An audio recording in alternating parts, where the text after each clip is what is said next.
The name of the show is The Way to Go. My name is Alan Bendich. I'm going to be your host, and tonight we have a very special guest. She's a stand-up foodie / actress, Rebecca Berman. Welcome to the show. Hey, thanks, Alan, for having me. Oh, thanks for being a guest. Yeah, this is so fun. First time. That's yes, this is the first show Yes. I think I'm being interviewed on instead of me interviewing someone. It might be tough, though, because, Yeah. but turnaround is fair play, right? Yeah, that's it. true. So, sorry about that, but welcome That's to the okay. show. So, what is You don't this? have your own mugs. That's true. gotta I got this get you mug. I got those. this mug. Okay. No, so what is a stand-up foodie? What does that mean? Yeah, so my whole thing is that I love food. I've done tons of lifestyle reporting here for their local live show Really? at LMC TV. That's awesome. I've interviewed a lot of restaurants, chefs, owners of restaurants. Do they give you food? And they give you food, and I eat the food, Oh, and that's it's like the a best whole, part, yeah. love doing that kind of Right. stuff. So because I love food, I love eating, I love talking about food, I love going to restaurants, I love cooking, even if I'm not such a good cook, although I think I am. Right.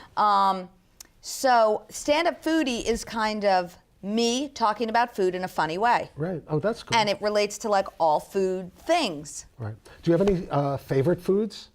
Let me think. What are my favorite foods? I think I don't. Really? No. You like all foods? I do. Me too. I'm not even. I love. I love What all is the foods, too. saying? Like people say when you love food, like I'll eat anything. Like if I Right. see food, okay, perfect. Yeah, I'm Looks like delicious. that too. I mean, my wife is kind of more picky and all this other stuff, but Right. I love everything.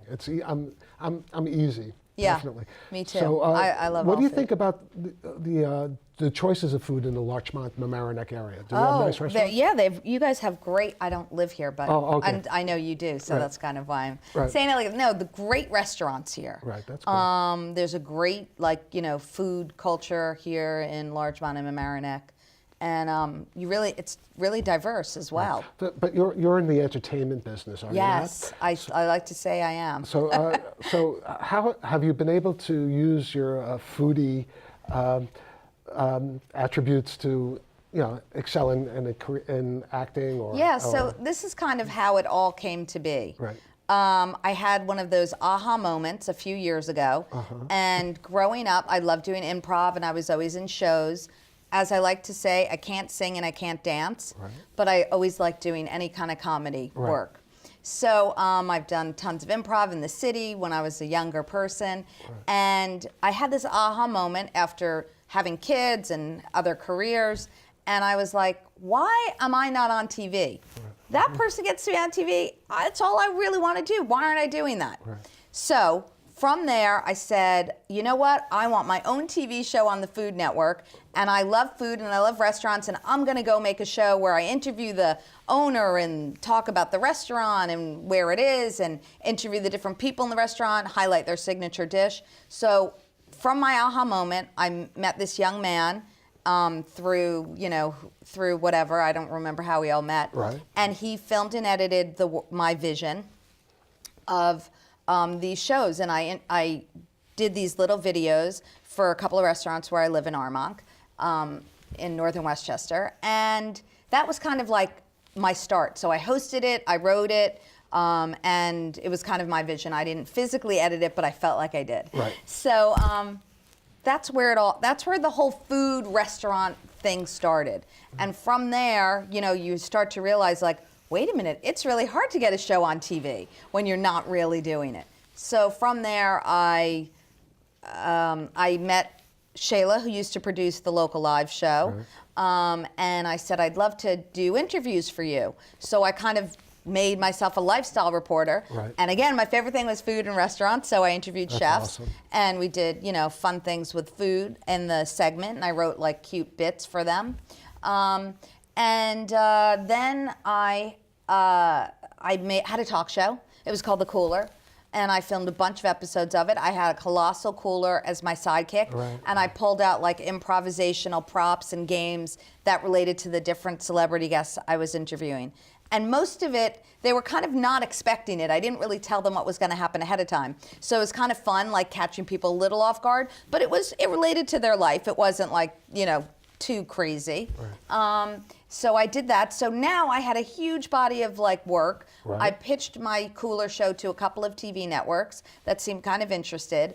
But, you know, as those things go, it kind of didn't go anywhere. Right. Although you never know, it could always That's resurrect.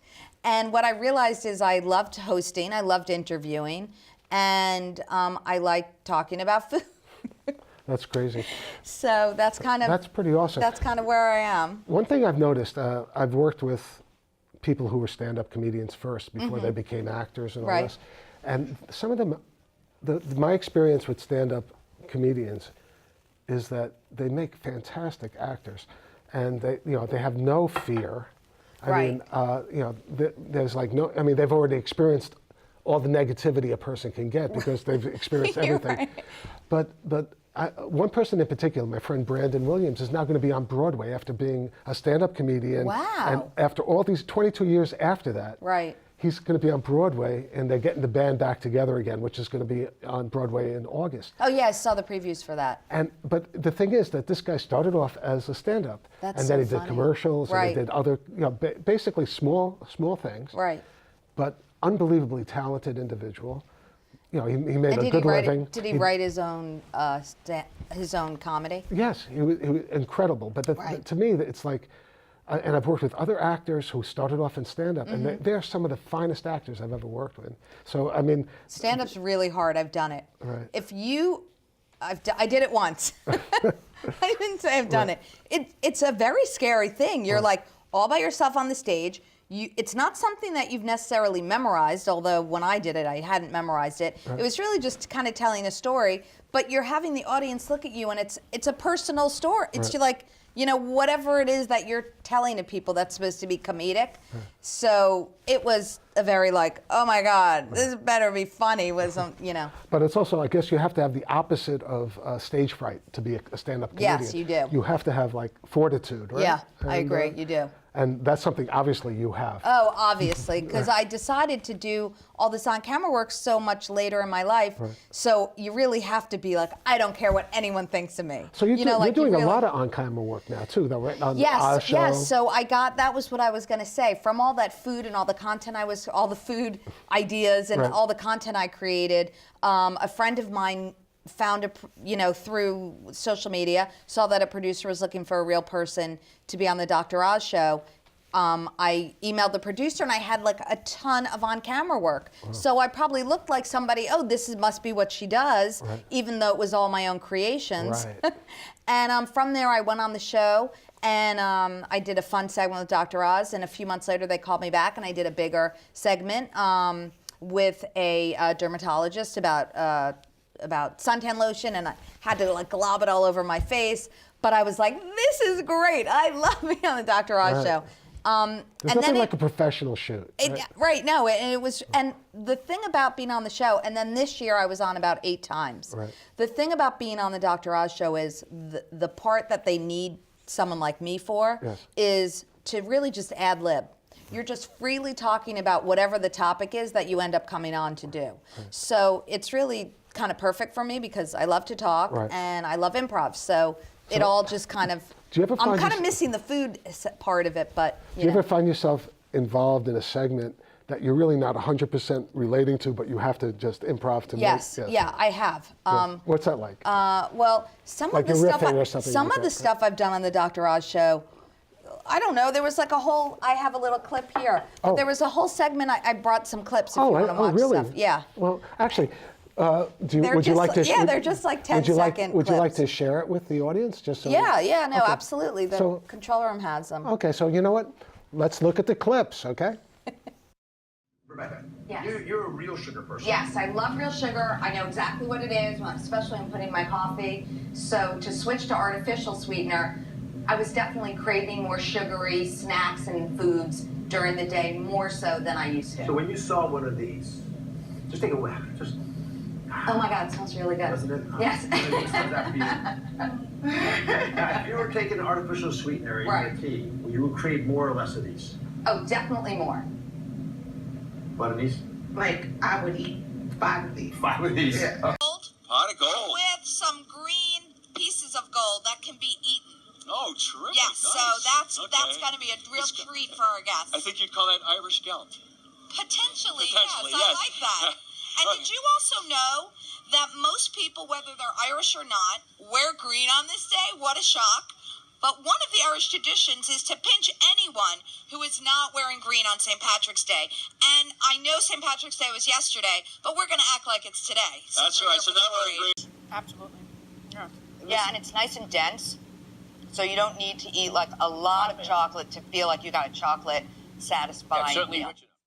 Oh, that was great. Yeah, so just to show you, I ended up doing a couple of segments on the Dr. Oz show that were food related. Right. So, kind of fit in with my whole stand-up foodie brand. Did you get a chance to speak to Dr. Oz when it wasn't being shot, or was it just you came in for that moment and then left? It's really, two of the last times I was on the show, he now knows who I am because I've been on it so often. Right. So he did say something, like, oh, Rebecca, thanks for being here, or, that kind of thing. Right. But not any kind of conversation. So who do you? So you get a call. Yeah. They say they want you. Yes. So They're tell like, me Rebecca, we have a great segment. I know you'll do this one. And then they tell me what it is, and then I have to tell them what I think of it. Like, Right. there was one with Monica Lewinsky that I did. Wow. And it was on cyberbullying. So they said, what are you going to say to Monica about cyberbullying? But it wasn't, I actually didn't know it was Monica till I was there. Right. So I had already decided, like, I was going to talk about cyberbullying with my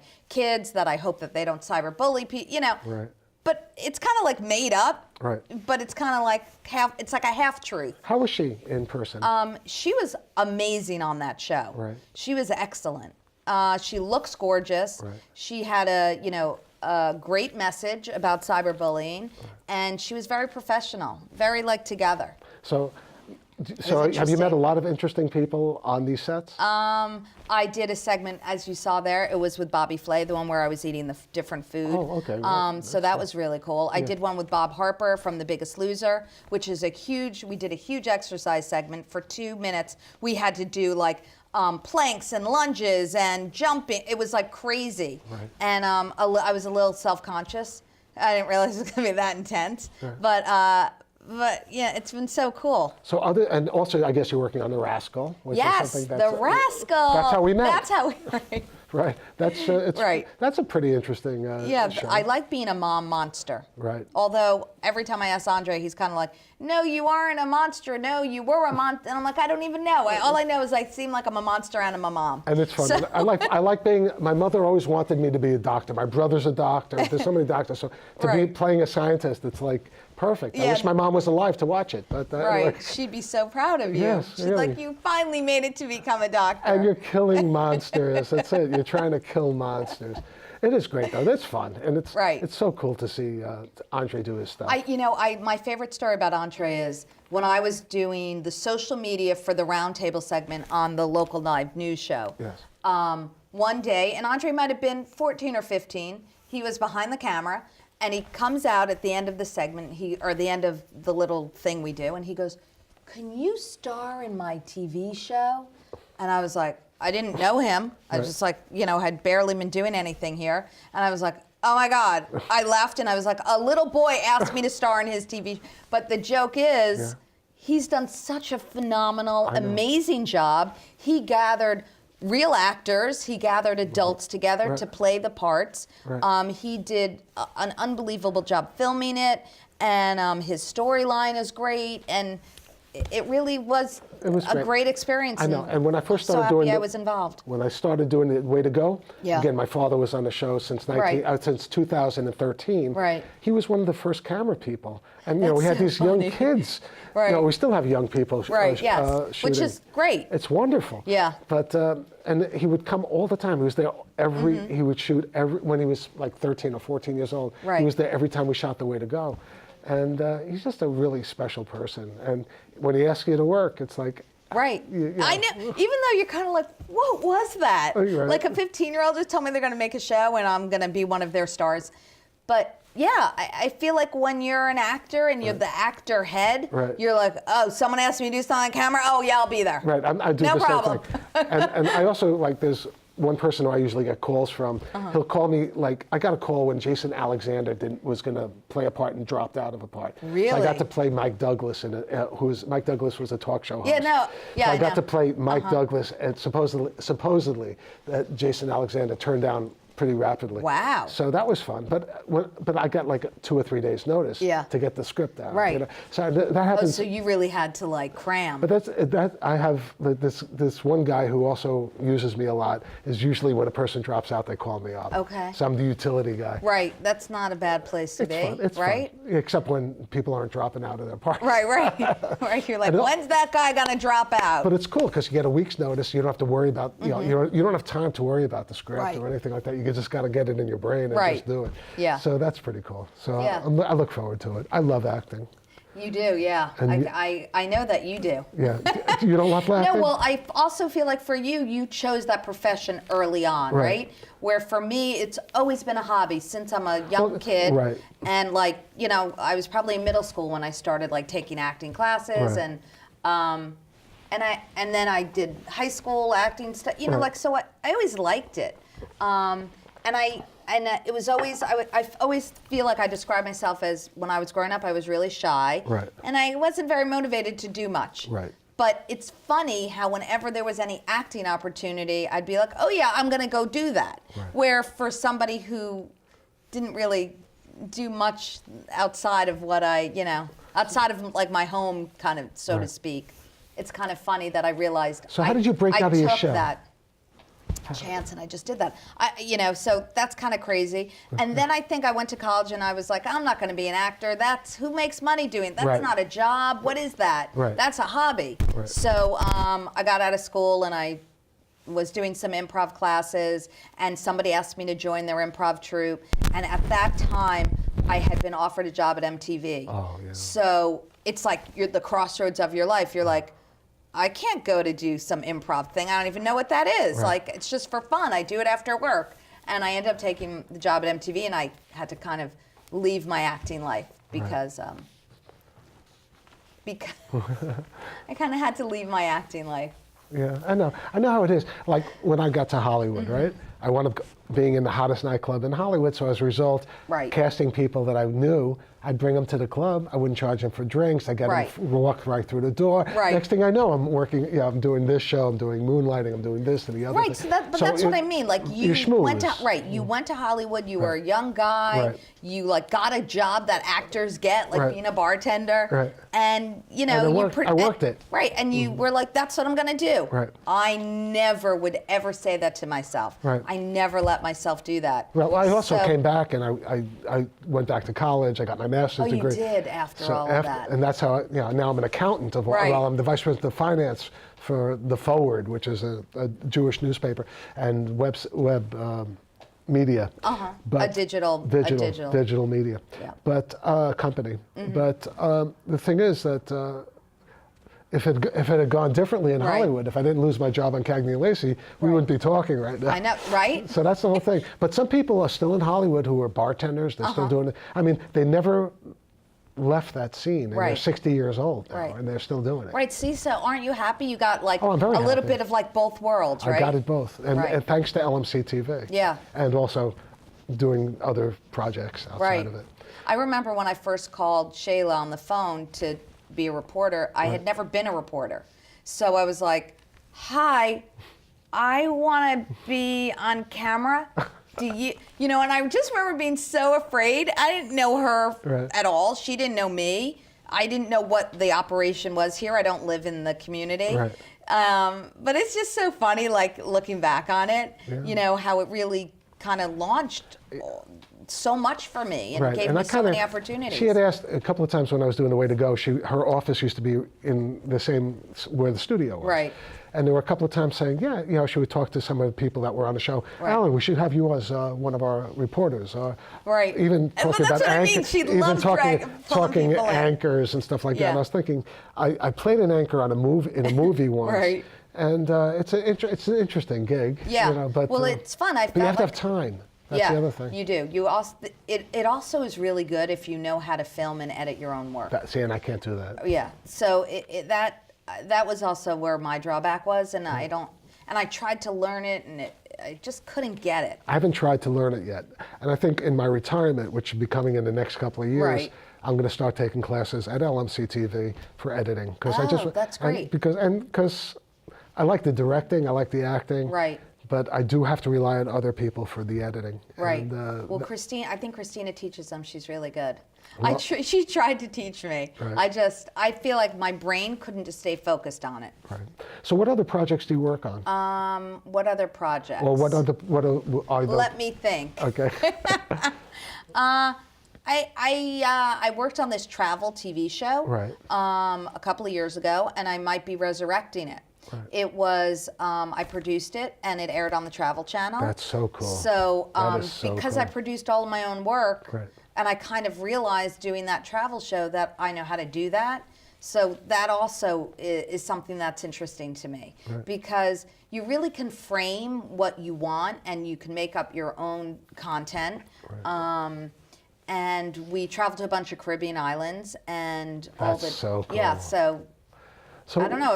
It sounds like it's kind of starting to bubble and what- bubble up again. I mean, you're a person who has so much energy, so much creativity. What dreams do you still have for the future? So, being on the Dr.Oz show was one. I don't want to say the Dr.Oz show, Right. but being on one of my goals about a year and a half before that whole thing happened for Right. me, it was my goal to be on a segment on a national TV show. Right. And in my mind, I thought of every TV show that I know of that's on TV in New York. Right. And Dr. Oz show was not one of them. Interesting. But the reality is that gave me the opportunity to do improv, to ad lib, and to be on a show a lot of times in different segments. Right. So it really kind of gave me the best of all of my visions. So now that I've done that, my next thing that I want to have happen for me, and that Yes. I'm really trying to pursue, is to be a regular on a show, on a national TV show, but have it be my own comedic segment about food.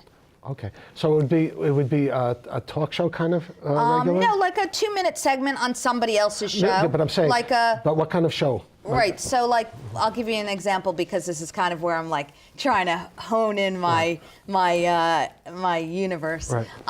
So Rachel Ray has a food show. Right. So I have a couple of concepts which I don't want to give away. Don't. And they're comedic, and they involve food. Right.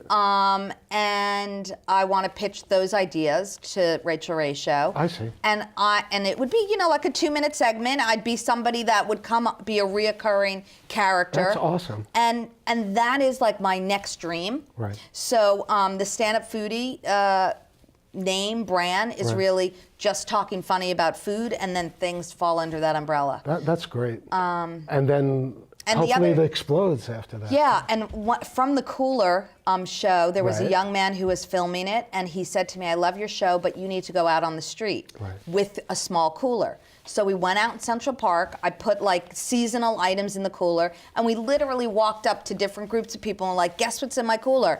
And the people all had funny things to guess. And we Right. said, "Oh, it's Memorial Day was coming up. What do you?" We went up to little kids. It ended up to be a real man on the street, Right. which again, creates. It's about improv. It's somewhat about food. Right. So that that's a concept of a 2-minute segment that I could do on someone else's show. Right. That's good. Well, that would be hopefully your next step, right? Yes. So that's kind of where I'm working towards. And also, I guess you've envisioned where you've already been. Yeah. You've envisioned being on someone else's show. Yes. Now you are able to actualize these things. Yeah, and you know what? I really feel like I take. You're right. I feel like I take action. Right. I'm not just sitting there dreaming about what could be, and Right. it's really, for me, it's been an amazing ride. Yeah. I never would have thought I'd be doing. I never thought that. Do you have the support of your family to do this stuff? Yeah, so I'm very lucky that I've had many different jobs. I've been a realtor for many years. So any kind of job, I guess, and a freelance events person, planner and a producer. Yes. Any kind of job where you could work freelance or make your own hours, or jobs that kind of work with trying to make it in television. Right. Up until you make it. But your family supports all the stuff you're doing. Yes, yeah. That's My husband's been very supportive of me. Right. And he knew he married a drama queen, so he really wasn't left with much choice. Does he watch your stuff? Yeah, he does. Like Right. when you just had the clip of this St. Patty's Day parade, Right. he was like trying to come with me, and then we realized there's too much traffic, and then he texted me, "I'm watching you. You're so good." I'm like, "I can't even believe you're watching this." But yes, so he's very supportive. I have to twist my wife's arm to watch my shows because she always says, do you have to make that face, or whatever. Right. And it's like, yeah, but I'm not critical of myself, but I married a critic. I'll put it that way. Well, I will say my kids are like, "It's weird. You're just weird, Mom." Yeah, same thing. My kids. So those people in my family, I don't know how supportive they are. I don't think my kids have ever seen an episode of The Way to Go, but I think someday they'll see the episodes that my father was in. Right. But that's going to be down the line when they get a little bit older. Right. They're not ready to do that yet. That's it. But it's interesting. I love this show. This show is great, and it's. I get a chance to meet so many interesting people. You've been a very interesting guest. Oh, I hope so. Yeah, you have so much energy. I know. I don't know why. Everyone always says that to me. I don't know. I just think it's because I'm excited about what I'm doing, and it's Right. I've lived like my whole life not doing it. Right. The other thing is, how about, do you find that you have more energy when the camera starts rolling than when you don't have the camera rolling? Yeah, the lights are really bright, so that helps. Because I remember my father's 103 years old. When he sat in that chair. It was like electric. It's electric. It's amazing, because he's a ham. Right. You're not, but he loves the opportunity to talk. Right. Sometimes, to sit down and speak with someone for a half hour is, to a certain extent, is an unusual kind of thing. It doesn't happen every day. Right, that's true. And that's one thing that having this show does. It gives you an opportunity to talk with someone for half an hour. Yeah, and what's so funny, when I made up this cooler talk show, it's because I love to talk, and no one wanted to listen to me anymore. Right. So I was like, all right, I'm just gonna force people. No. Right.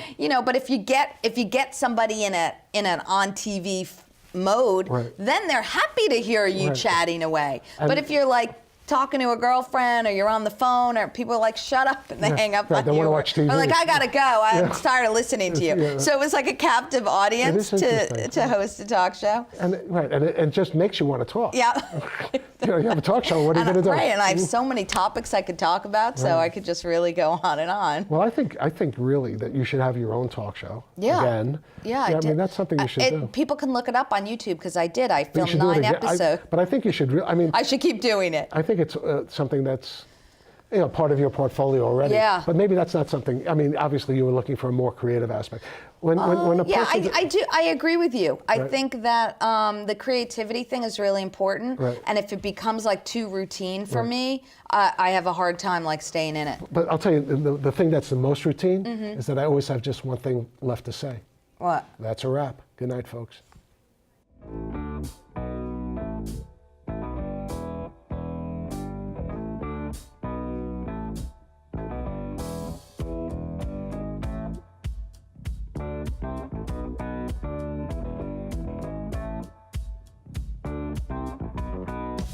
Sweet thing, honey pie, looking good, caught my eye. I dig your vibe, your smile. Come here, let's talk.